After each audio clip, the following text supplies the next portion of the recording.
Bonjour à toutes et à tous. Aujourd'hui, dans cette courte vidéo, je vais tenter de répondre à une question. Le L-bracket ou plateau en L, est-ce que c'est un gadget ou un accessoire indispensable?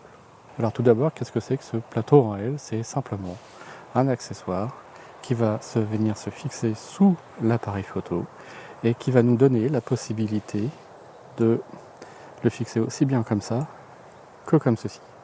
Donc le premier avantage que l'on va avoir à utiliser cet accessoire, c'est qu'il va nous permettre de passer rapidement d'une position paysage à une position portrait. Il existe de nombreux modèles de plateaux en L dans le commerce. Certains vont être spécifiques à certains appareils photo et d'autres vont être de type universel. Si vous envisagez d'acheter un plateau en L, commencez par vous renseigner de sa compatibilité avec votre matériel. Voici par exemple un modèle de type universel qui en théorie devrait pouvoir se placer sur un grand nombre d'appareils photo grâce à cette vis qui va se déplacer et qui va permettre d'ajuster le plateau sous l'appareil et de régler ainsi la distance entre ici ce qui devrait se retrouver du côté du compartiment de la batterie et ici sur le côté de l'appareil photo. Alors ça, cet avantage avec ce modèle-là, c'est qu'il peut s'adapter donc à beaucoup d'appareils. L'inconvénient, c'est par exemple sur le 6D, j'ai dû le changer car cette partie-là gênait l'utilisation de l'écran orientable. Le modèle que j'utilise actuellement est celui que vous voyez monté sur mon appareil. Il propose une petite ouverture sur le côté ici qui permet de venir ouvrir l'écran orientable et en plus on peut décaler cette partie là pour encore accentuer les possibilités de mouvement de l'écran. Je vous montre ça. Par exemple, je peux sans problème l'ouvrir au maximum et si je souhaite l'orienter, déjà sans passer par la petite encoche, je peux l'orienter comme ceci et si je veux l'orienter un peu plus, je peux venir le glisser à l'intérieur et le relever comme cela.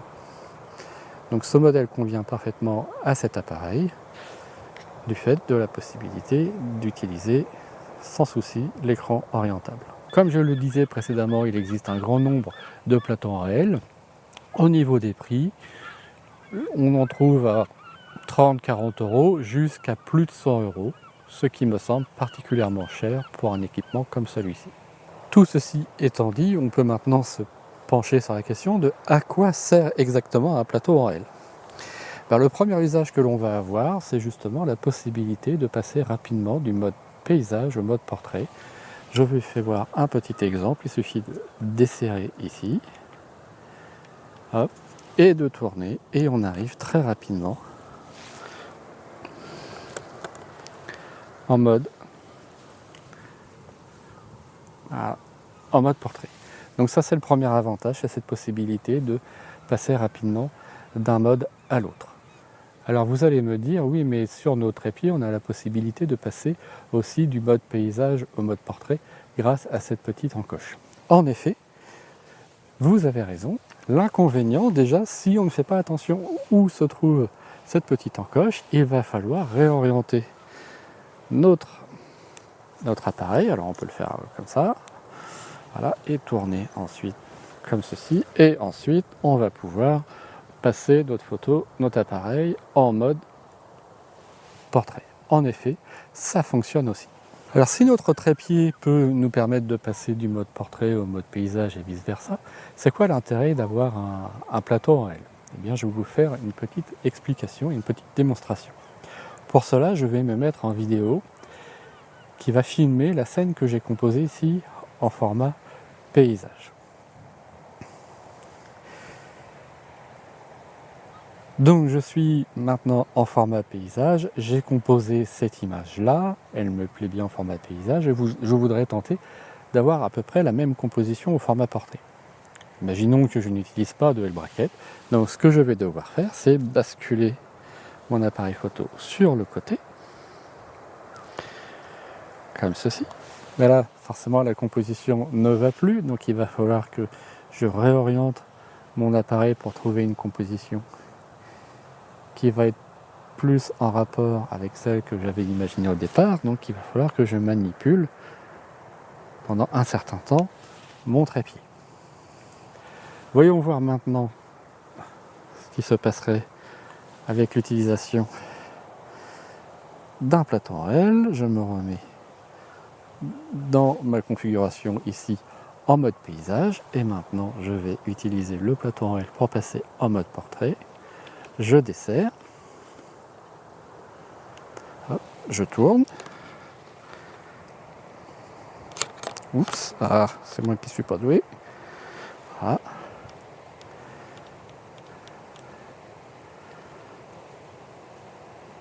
Je resserre et je change légèrement ma composition. Et là, j'obtiens un résultat qui me satisfait.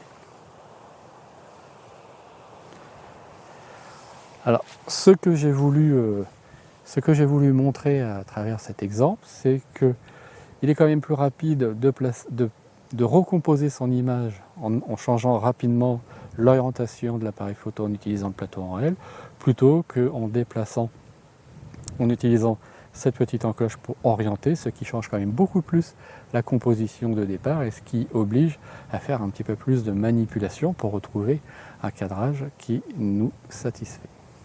Enfin, un autre avantage du plateau en L, c'est lorsqu'on va souhaiter faire de la photo panoramique. Comme vous le savez, lorsqu'on fait de la photo panoramique, on va plutôt placer notre appareil en mode portrait. Si je devais utiliser encore une fois la possibilité offerte par mon trépied de me mettre en mode portrait, comme ceci. Voilà, je place rapidement, hein, je ne cherche pas à faire le niveau. Quand je fais de la photo panoramique, l'objectif c'est de faire pivoter, de faire tourner la tête pour capter toute la scène. Mais là, ce que vous pouvez voir, c'est que l'axe de rotation, il est ici. Et mon appareil pivote à l'extérieur de cet axe de rotation. Ce qui va se passer si je fais de cette façon, c'est que je vais avoir un gros décalage entre mes images.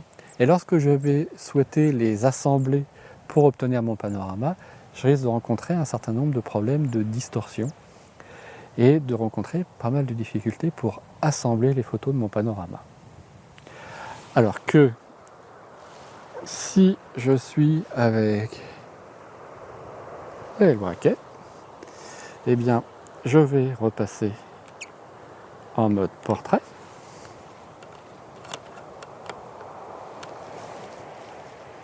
Et je suis toujours pas très doué. C'est pas le bracket le problème, c'est l'utilisateur. Voilà. Et donc maintenant que je suis en mode paysage, et bien quand je vais en mode portrait, quand je vais faire la rotation, mon appareil vient bien tourner autour de l'axe de rotation du trépied. Et ainsi, lorsque je vais assembler mes images pour obtenir mon panorama, j'aurai beaucoup moins de problèmes pour réunir les images et obtenir un résultat qui me satisfait. Alors que conclure? Est-ce que ce plateau en L, ou L bracket, vous avez vu, j'ai alterné régulièrement entre les deux termes tout au long de cette vidéo, est-ce que cet accessoire est un gadget ou est-ce qu'il est absolument indispensable? Eh bien, en bon normand, je ne vais pas forcément répondre de façon très claire à cette réponse. Il n'est pas indispensable, il est fortement utile, notamment dans les différents cas de figure que j'ai évoqués. Le fait de ne pas utiliser ce genre d'équipement ne vous pénalisera pas dans une grande partie de votre pratique photographique, en dehors peut-être de la prise de photos panoramiques. Il a quelques inconvénients cet accessoire, c'est notamment la compatibilité avec les boîtiers et parfois la compatibilité avec les écrans orientables. Je sais qu'il existe d'autres modèles qui s'appellent e-bracket, qui va juste avoir vraiment une toute petite base ici, sans ce retour sur le côté. Et cette petite base est suffisante pour venir se clipser dans le système de fixation du trépied. Et donc l'absence de cette barre ici évite tous les problèmes d'orientation de l'écran et éventuellement d'accès aux trappes qui sont sur le côté de l'appareil photo, qui peuvent être souvent la prise USB, la prise HDMI et parfois sur certains modèles la prise pour la télécommande. Donc il peut y avoir cet inconvénient-là. Donc comme vous voyez, ce n'est ni un gadget ni un accessoire indispensable, ça nous rend des bons services, mais on peut aussi bien s'en passer. J'espère que cette vidéo vous aura apporté quelques éléments de réponse sur les questions que vous pouviez vous poser au sujet de ce plateau en L. Si vous avez des questions ou des remarques aux différents aspects évoqués ici, n'hésitez pas à le faire dans les commentaires. Si cette vidéo vous a plu, eh bien n'oubliez pas de mettre un j'aime dessus. Et en attendant de vous retrouver pour d'autres discussions autour du thème de la photo, je vous souhaite une très bonne semaine et à bientôt. Salut!